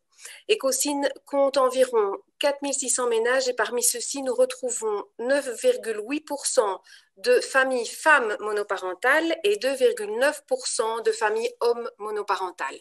Au 1er janvier 2020, Écosine comptait 587 familles monoparentales. Je ne peux malheureusement par contre pas préciser combien de ces parents ont un emploi. Je l'ai dit en début de mon intervention, c'est dans ces familles que l'on retrouve le taux de risque de pauvreté le plus élevé. C'est également un public qui arrive plus facilement au CPS. On le voit d'ailleurs dans le chiffre des nouveaux bénéficiaires du CPS. Nombre d'entre eux sont des femmes seules avec enfants qui viennent s'installer dans la commune. Le baromètre des parents 2020 dont tu fais référence précise d'ailleurs que 28% des familles monoparentales ont un revenu mensuel inférieur à 1 500 €. Le CPS est le premier acteur de lutte contre la pauvreté et je le rappelle, nous avons à Écosine élaboré un plan de lutte contre la pauvreté dans lequel nous pointons, entre autres, l'importance de la lutte contre la pauvreté infantile et par conséquent la nécessité d'être attentif aux familles de tout type et donc en ce compris les familles monoparentales. Dans leur mission quotidienne, les agents du CPS sont attentifs au contexte dans lequel évoluent les demandeurs d'aide et particulièrement lorsque la situation d'enfant est en jeu. En plus de cette attention quotidienne dans les enquêtes sociales, les services travaillent d'ailleurs à la mise en place d'actions d'aide et de soutien à la parentalité et des contacts sont établis déjà avec la MOJ4 et l'Université de Mons afin de préciser ces actions et les concrétiser, mais je ne peux malheureusement pas vous en dire encore plus aujourd'hui. La crise sanitaire nous a plongés dans un contexte inédit, sans précédent, et il a fallu jongler et s'adapter en fonction des mesures édictées par le gouvernement. Évidemment, la commune et le CPS n'auraient pas pu répondre à tous les besoins, pallier à toutes les répercussions négatives de la crise, comme par exemple le souci des gardes d'enfants que nous sommes nombreux à avoir vécu. Pour conclure, et j'espère avoir répondu à la question, le CPS est attentif et à l'écoute de chacun et est l'acteur de première ligne à contacter en cas de difficulté financière. Et donc, j'aime à le rappeler aujourd'hui à toutes les personnes qui seraient effectivement touchées par la crise. Merci Muriel. Julie? Merci. Oui, je voulais rebondir sur ce que tu disais par rapport aux enquêtes sociales qui étaient faites et tout l'encadrement que j'entends qui est mis derrière en cas de famille en difficulté. Cet accompagnement, comme tu le disais, c'est mis en place quand il y a une demande qui est formalisée auprès du CPAS ou j'imagine peut-être un partenariat avec le CPS quand il y a une intervention SAJ, SPJ, AMO ou des choses comme ça? Non, le SAJ, l'AMO ne vient pas directement vers le CPS, enfin, c'est surtout les familles, enfin si, à la demande des familles évidemment, hein, mais ici, enfin, je tiens à le souligner, à le préciser, vraiment, on a un projet, on a un projet dans les cartons et des contacts sont établis, je viens de le dire, avec l'AMO J4 et l'Université de Mons, pour pouvoir mettre en place des actions vraiment à destination des familles. Mais actuellement, effectivement, on fonctionne avec les familles qui viennent évidemment faire une demande au CPS. Et donc, tu le disais, vous avez vu augmenter cette demande des familles ici dernièrement avec le Covid et la perte d'emploi occasionnée, ou finalement les chiffres restent assez stables? Les chiffres sont encore stables au niveau. On a évidemment de nombreuses nouvelles demandes. Voilà, on va pas le cacher. On va pas être le seul CPS qui n'a pas. Oui, on imagine bien. Mais on tient encore le rythme actuellement. Maintenant, voilà, on appréhende toujours les mois à venir parce que je pense que la situation ne va malheureusement pas s'améliorer. Oui. Et du coup, j'imagine que par rapport au budget, en tout cas, si je me souviens bien, en dernière présentation de budget, finalement, tu le disais déjà, le Covid financièrement n'avait pas tellement impacté au niveau budgétaire. Et donc, peut-être que dans l'enveloppe l'année prochaine, il y aura peut-être on ne sait jamais au cas où. Et on prévoit toujours une petite augmentation du nombre de revenus d'intégration, oui. Et donc, d'aide sociale, évidemment, hein, parce que voilà, il n'y a pas que les revenus d'intégration, il y a aussi les aides sociales allouées à des personnes allocataires d'autres allocations sociales. Oui, parce qu'on imagine que peut-être certaines personnes n'ont pas encore poussé la porte parce qu'elles essayent de tenir la tête hors de l'eau et que ce sera seulement après une lutte acharnée que ces personnes viendront pousser la porte un peu résiliées face à leurs difficultés. Donc... Oui, tu fais bien de le souligner. C'est pour ça que j'aime bien le répéter. C'est que quand on est en difficulté, il ne faut surtout pas hésiter à pousser la porte du CPS. Et ça, ce n'est pas évident pour les familles qui n'y ont jamais fait appel, et les familles, comme tu le dis, qui vont se sentir les mois, et j'espère le moins possible, mais en tout cas celles qui vont se sentir dans les mois à venir dans des situations de plus en plus difficiles, qu'elles n'hésitent surtout pas, en tout cas, à venir pousser la porte du CPS. Oui, c'est bien de le rappeler pour ceux qui regardent. Enfin, voilà, je pense que il n'y a pas que le revenu d'intégration, il y a aussi les aides sociales qui peuvent être accordées au cas par cas en fonction des situations individuelles de chacun. Voilà.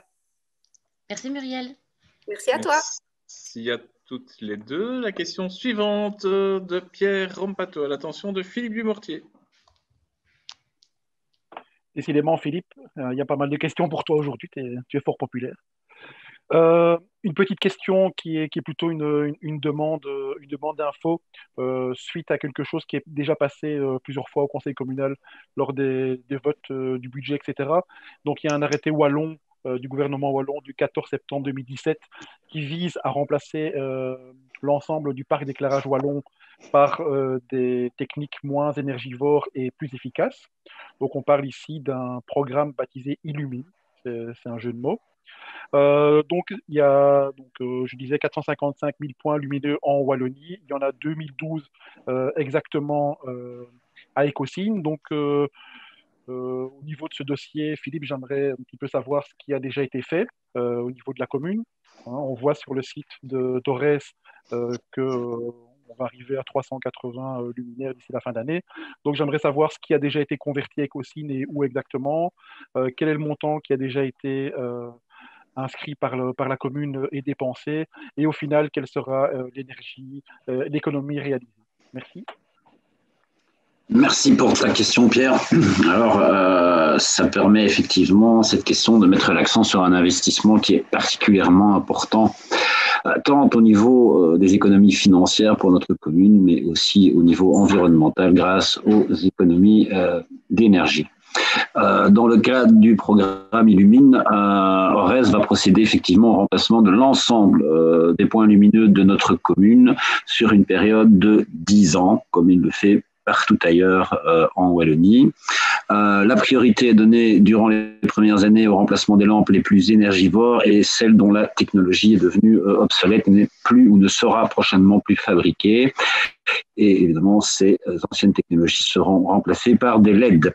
Initialement, ce programme de remplacement devait débuter en 2020. Il a été reporté à 2021 en raison des circonstances liées au Covid. Et pour l'année 2021, puisque c'est ta question très précisément, Ecosyn verra 202 de ces points remplacés pour un coût de remplacement estimé à, j'arrondis, 83 000 euros. Donc, plus de 25 000 euros seront pris en charge par ORES directement dans le cadre de l'OSP, donc de l'obligation de service public, ce qui représente donc un coût d'investissement pour la commune de 57 000 euros, montant qui sera financé sur fonds propres avec un retour sur investissement particulièrement intéressant. Je vais te donner quelques éléments. Actuellement, Ecosyn, ces 202 points représentent une consommation énergétique de 144 000 kW. Nous passerons dès l'année prochaine, dès la fin de cette année-ci, quand ces points auront été remplacés, de 144 000 à 23 000 kW, soit une économie de 120 000 kW. En termes de montant, ça représente actuellement un coût pour la commune de 29 000 euros qui sera porté à 4 900 euros, soit une économie de 24 000 euros, rien que pour ces 202 points de cette première phase, donc de la première des 10 années. Évidemment, c'est ici que l'économie sera la plus grande, puisque, comme je te l'ai dit, on a commencé par les lampes les plus énergivores, donc on n'aura malheureusement pas ce chiffre pour l'ensemble de nos points lumineux, mais néanmoins, il y aura une économie substantielle, donc 57 000 de part communale investis sur fonds propres et un retour sur investissement de près de 25 000 euros par an. Bah, tu fais le calcul, on est à un tout petit peu plus d'un retour sur investissement de 2 ans. Tu m'as demandé aussi leur localisation. Là, si tu veux, je peux te donner la liste, mais ces 202 points lumineux se situent un peu partout, puisque je t'ai dit, c'est la technologie qui prime et pas le lieu. Chaussée de Brun, rue des Carrières de l'Avenel, Mons, Hubersart, Scouflény, Martel, rue de la Gare, Plateau de la Gare, rue de la Haye, Camille Duré, Plumecoq, Tourette, Seine-Marie, Tunnel, Industrie, Espinette, Marter, Marbet, Payel, Seneuve, Déportation, Bel Air, Marlière, Lons-Pinois, Tiermont, Tiernon, Cousin, Belle-Tête et Déportation. Ouf, j'ai terminé la liste. Voilà, Pierre. Un grand merci, Philippe, pour la réponse bien détaillée. En effet, c'est un projet qui n'est pas très sexy, hein, comme tu as dit tout à l'heure, mais utile. Et donc, voilà, c'est une bonne chose. Merci beaucoup. Avec plaisir. Merci à tous les deux. Alors, la question suivante de Romain, qui est posée à l'attention de l'échelon de la culture, Dominique Feignard. Je t'en prie, Romain. Merci Xavier. Donc, question pour Dominique en lien donc avec la crise sanitaire et la culture. Donc, suite à la crise du Covid, le secteur culturel, comme bien d'autres, a été particulièrement touché. De nombreux artistes, voire le secteur événementiel dans son ensemble, se sont retrouvés sans activité, avec très peu d'aide des pouvoirs fédéraux et régionaux. Au niveau d'Ecosyn, les événements comme le goûter matrimonial et Cité d'Art ont été logiquement annulés vu la situation, et d'autres ont vu le jour, comme Culture en réveil l'été dernier. Vu que la crise a tendance à se prolonger, qu'envisagez-vous pour soutenir le secteur dans un avenir proche, et ce, de manière concrète? Merci. Je t'en prie, Dominique. Merci, Xavier. Robin, je te remercie pour la question que tu poses, parce qu'effectivement, la grande difficulté qui touche nombre de secteurs, comme tu le dis, est ici, et en plus, en particulier sur le secteur culturel, en est d'autant plus important dans le sens où tout est bloqué depuis maintenant de trop nombreux mois. Pour l'heure, ça fait maintenant donc de très nombreux mois que l'ensemble est en blocage, malgré les espoirs de perspectives de reprise. Effectivement, l'année passée, on a lancé le programme Culture en réveil, et je ne désespère pas de pouvoir le reprogrammer cette année-ci, et on y travaille en fait. En voyant comment le Covid continue à vivre, on sait qu'on va avoir encore des restrictions qui nous seront imposées, et ce qui est tout à fait normal et qu'il faut absolument respecter afin de pouvoir en sortir. Donc, ce programme culturel est en travail. On espère pouvoir avoir la chance de pouvoir le redévelopper dans la formule comme l'année passée. Et par rapport au secteur local, l'année dernière, nous avions inscrit dans les activités des personnes d'Ecosyn, et notamment Pierre Lambert et Cécile Balat avec le programme La mini-pièce de théâtre. Voilà, donc je ne désespère pas, on relance. C'est pour ça qu'aussi, en début d'année, on avait lancé un appel aux acteurs culturels écosynois afin de pouvoir les mettre en lumière. Donc, les inscriptions se sont faites. Il y en a encore, à mon avis, qui doivent arriver. C'est pour ça que dans le bulletin communal qui va sortir, on devrait y retrouver aussi l'appel du mois de janvier, afin de pouvoir étoffer d'autant plus l'ensemble, de répertorier l'ensemble des acteurs locaux, et ce qui nous permettra aussi, dans les programmations à venir, de pouvoir les programmer eux. Bien sûr, on ne peut pas se baser que sur le local, il faut aussi sortir un petit peu, et on resterait dans le localiste. Je ne désespère pas. C'est difficile, mais voilà. J'espère que la sagesse va parler aussi, parce que j'ai encore eu la désagréable, je ne vais pas dire chance, mais de voir des gens qui se faisaient l'accolade en public sans masque et d'entendre « Ah, le Covid, ça n'existe pas ». Donc, en fait, dans l'esprit d'aucuns, il y a encore cette pandémie qui n'existe pas, et donc je crois que ce sont des personnes à risque et qui risquent justement que le confinement continue d'une certaine manière malgré le fait de la vaccination. Donc franchement, il y a un appel à l'ensemble de la population. Ça ne se passait pas sur Ecocine, heureusement. Mais n'empêche que même si ça se passe ailleurs, le risque est toujours présent. Et donc, il est grand temps que tout le monde prenne conscience de la dangerosité du Covid et des répercussions économiques qu'il a sur l'ensemble des secteurs. Ok, merci pour ta réponse. Oui, merci Xavier, pardon.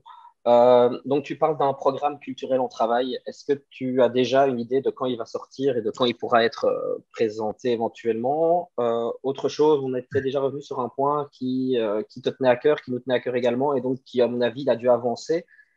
C'est l'académie, l'antenne de l'académie de Braine-le-Comte sur Ecocine, voir un petit peu si le projet a pu avancer un peu, si tu as 2-3 nouvelles à nous donner. Oui. Et également, peut-être, dans cette idée de nouvelle adaptation des événements culturels, on ne va pas trop avoir le choix, à mon avis, vu la situation. Est-ce qu'on pourrait exploser ces événements à différents endroits du village, peut-être pour justement éviter d'avoir un seul rassemblement, peut-être sur une seule journée, par exemple, dire de telle heure à telle heure, ça se passera à tel endroit, de telle heure à telle heure à tel endroit.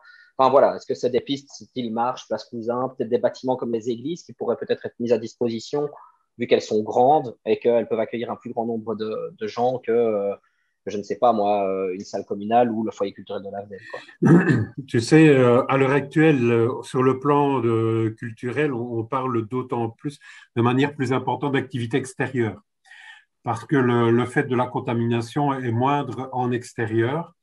Le fait d'exploser les animations sur différents endroits sur une même journée, ça, il faudra voir aussi la faisabilité. Au niveau des églises, c'est comme pour les cultes et tout ça, il y a une limite au niveau des personnes qui peuvent rentrer. Donc, imaginons, on ferait un mini-concert dans une église, ça veut dire que dans le potentiel, le public pouvant accéder au lieu, il faut déjà retirer les acteurs.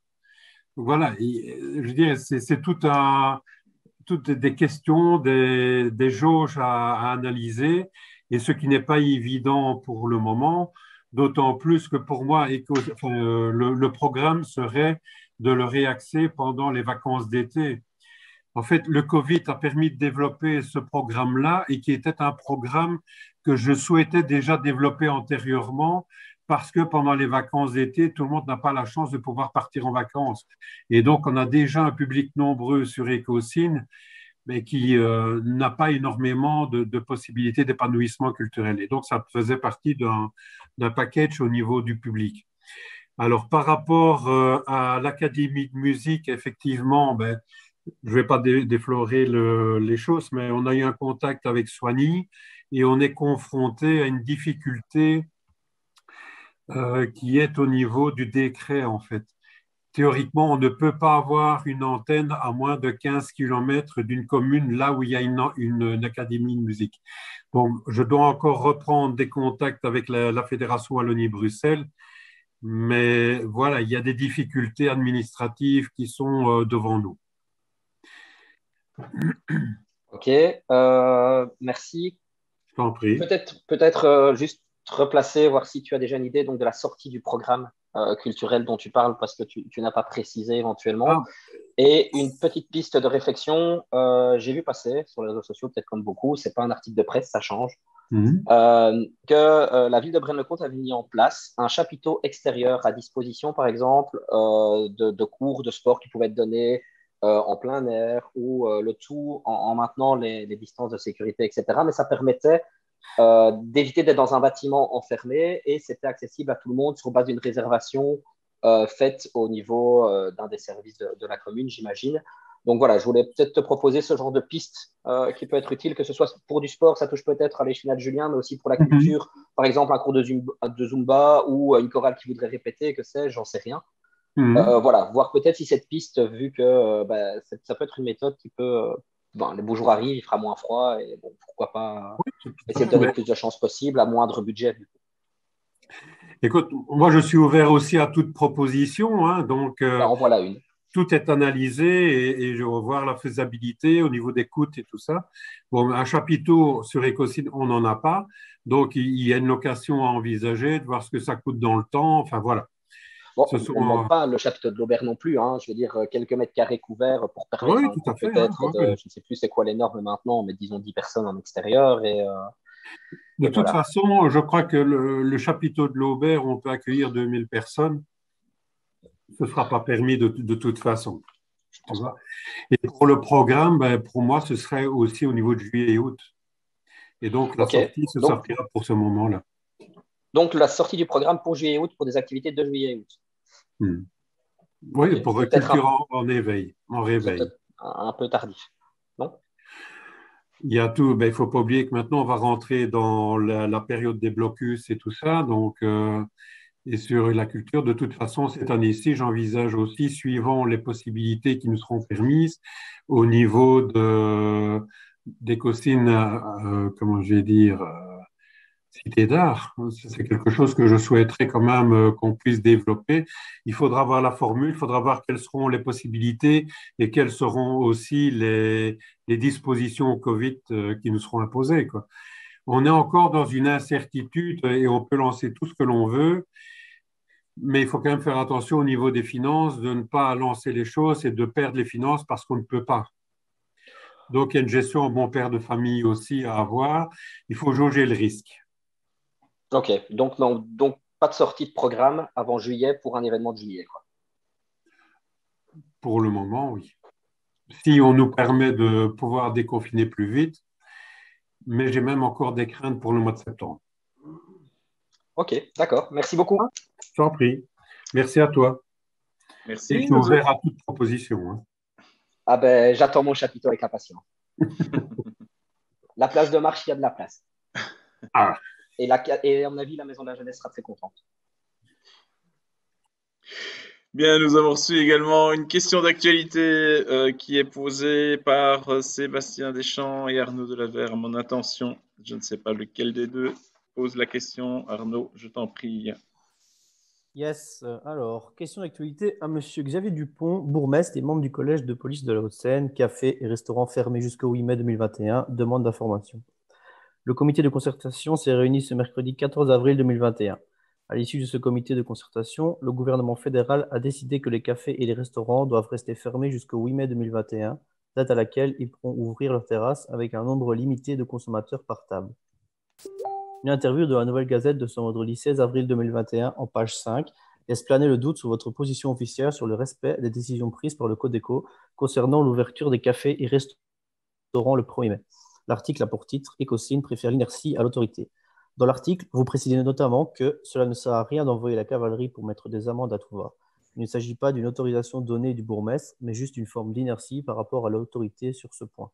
Comme vous le savez, la police à cheval est l'un des services de la police fédérale et non de la police locale.